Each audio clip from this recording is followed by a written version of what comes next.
Là, si vous le voulez bien, on a un sujet extrêmement important que je voulais aborder en ouverture d'émission. C'est ce qui se passe en Espagne avec ce bilan absolument dramatique pour les inondations. On est à plus de 70 morts dans la région de Valence. On a l'envoyé spécial d'Europe 1 qui est sur place, Charles Lhuillier. Bonsoir à vous, Charles. Dites-nous d'abord où vous vous trouvez et qu'est-ce que vous avez pu constater. Les dégâts, en fait, les ravages sont effroyables.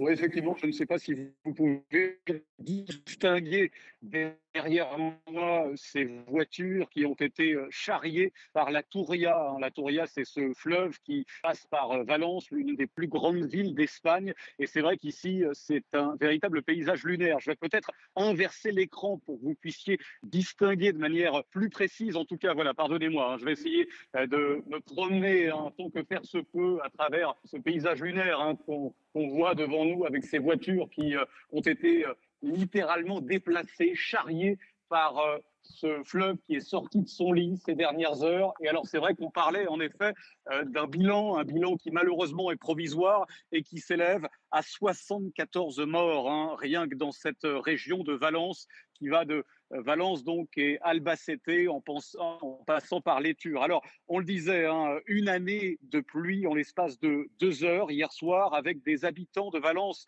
qui ont trouvé parfois refuge sur des toits, parfois refuge sur les toits des magasins. Les autorités espagnoles ont envoyé un message à tous les habitants ici pour leur demander de ne sortir sous aucun prétexte et d'éviter tout déplacement inutile. Alors, évidemment, hein, une grande partie des habitants ici n'a pas d'électricité. La communication est très compliquée parce que le réseau Internet est très perturbé. Et puis à la télévision, ici, on aperçoit beaucoup d'appels à témoins.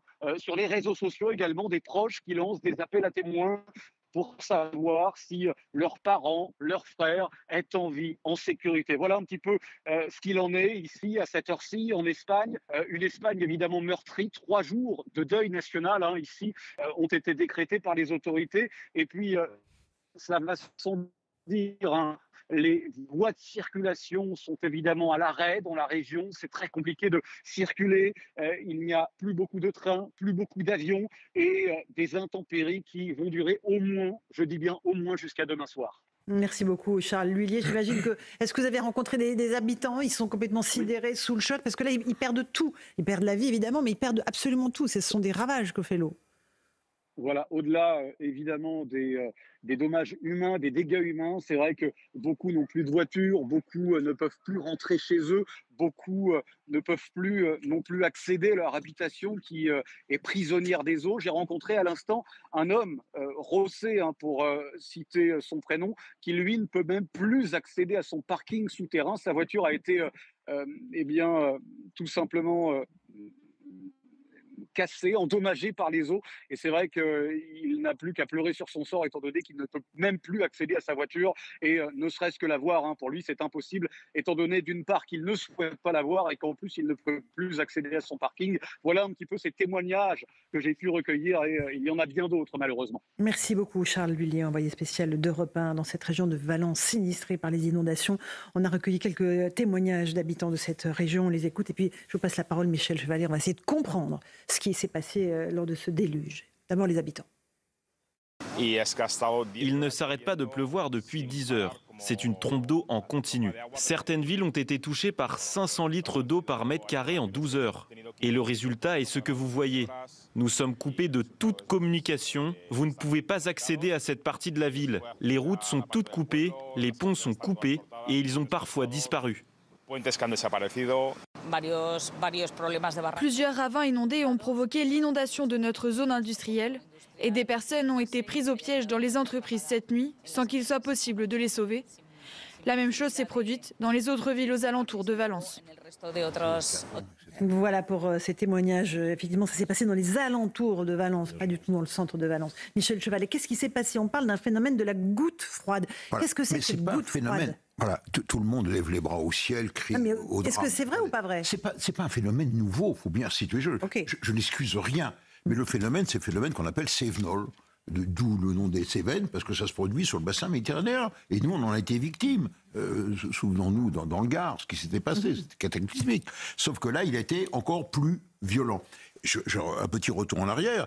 en 57, toujours cette même région de Valence, il y a eu 81 morts. En 57, il y en a eu un aussi en 49, vous voyez. Donc c'est vrai que, sauf que celui-là, il est encore beaucoup plus important. Alors, phénomène, la goutte froide. La goutte froide, c'est quoi? C'est comme son nom l'indique, c'est une goutte, c'est-à-dire c'est une grosse masse d'air froide, une grosse lentille, qui fait parfois jusqu'à 1000 km de diamètre, c'est pas petit, et 1 à 2 km d'épaisseur, bien isolée, et très froide, puisqu'on a noté moins 75 degrés à 10 000 mètres d'altitude, là où volent les avions. 10 000 mètres. Très froid. Très froid. Et on est en l'air chaud et humide de la Méditerranée et anormalement chaude, donc apport de calories et surtout de beaucoup d'humidité, a déclenché des orages.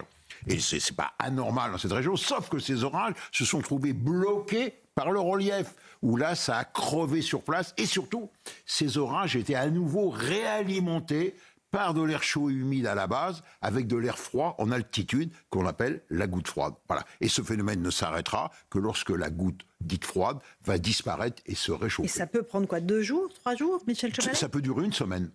Terrible. Ah, mais on a connu ça. On a connu ça précédemment, mais surtout quand il y a eu les inondations en Allemagne, en Belgique. Il y avait une goutte froide qui restait plus d'une semaine. Des images de dévastation, Arnaud Benedetti. Hein. Là, on a l'impression que c'est le déluge, c'est le jour de l'apocalypse. Oui, alors je retiens de ce que dit Michel, c'est-à-dire en effet que c'est des épisodes qu'on a déjà connus par le passé, en effet avec des nombres de morts aussi très impressionnants. Mais la question moi, que j'ai envie de vous poser, c'est finalement, je veux dire, bon, par le passé peut-être, mais aujourd'hui, est-ce qu'on n'a pas les capacités de mieux anticiper ce type de phénomène que qu'il y a 40 ans ou 50 ans? Vous avez raison. Pourquoi? Avec des conditions, disons, extrêmes, beaucoup plus importantes en raison du réchauffement climatique. Bien sûr, il n'est pas étranger à ça.